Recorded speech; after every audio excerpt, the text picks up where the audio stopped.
Hello, welcome to a Property Investor News interview. My name's Kelly Lemon and I'm joined by Gavin Coutts today. Gavin, thank you very much for joining us.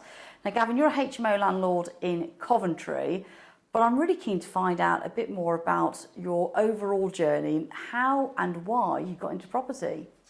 We got back into property in around about 2006. We're a husband and wife team, and I met my wife back in 2000. Just when after I'd graduated from university, moved down to London and I met her, and at the time she was living in a flat in Clapham, and she'd also had a flat that she rented out in Shepherd's Bush. And since then, when we were going out, we wanted to think about investing in property. She wanted to do something for the future, for a pension, and it was about then that I decided to do a bit of research into just investment in general. She actually worked for fund managers, so she worked in a bank where she was the marketing manager for pension funds. So I kind of got interested into the stock market, things like the FTSE, just investment in general and the kind of returns that can generate, and that kind of fueled my interest in just investment in general. And then I sort of stumbled across just by chance, the Rich Dad Poor Dad book, and then that sort of got me interested in property and as an investment and the sort of potential that it could bring. So once you were armed with this sort of idea that you wanted to go into property, what did you do next? Yeah, obviously after reading the Rich Dad series, we decided to invest in property, and mainly because we were based in London, we wanted to stick to London, and we were looking at a strategy that was just based purely on capital growth. So we were looking at areas in London that were just ripe for regeneration, and we eventually bought our first investment flat together, and it was in Crystal Palace, which was an area of regeneration, the East London Line extension. So yeah, bought that in 2006. And then from there, we decided that went well and we wanted to invest again. And it took us on to looking at other opportunities, essentially in the UK as well, not just in London, because in London you've got the high property prices. So we wanted to make our money go a little bit further. So we started looking at other areas in the UK, and managed to get in touch with a sourcing company, and they bought a property for us in Hartlepool in the northeast of Scotland, where northeast of England, where on paper the returns looked really attractive.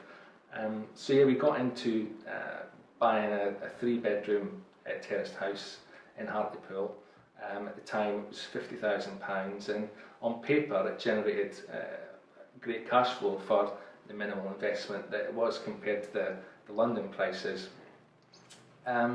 And yeah, that one went well for the first 6 months, and then it all went a bit pear-shaped really. The area didn't source it in the best area. There's a lot of unemployment, a lot of tenants on housing benefit, and shortly after letting the property, the tenants did a runner, left us with no rent, and then shortly after that the house was broken into and vandalised. All the copper piping was taken out, central heating system gone, so we had that extra cost on top of the initial investment to get back up running again, to get another tenant in, and we still own that property today. And every couple of years the house gets broken into and done over, and again we have to replace the cost of the central heating every time it gets broken into and the copper piping stolen. So that was an interesting experience.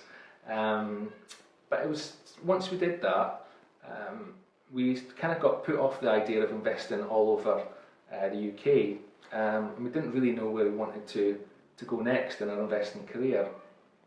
And coupled with it was about 2007, the recession, property prices were taking a bit of a nosedive and the economy was in a really bad place, and we didn't really do anything for the next 18 months.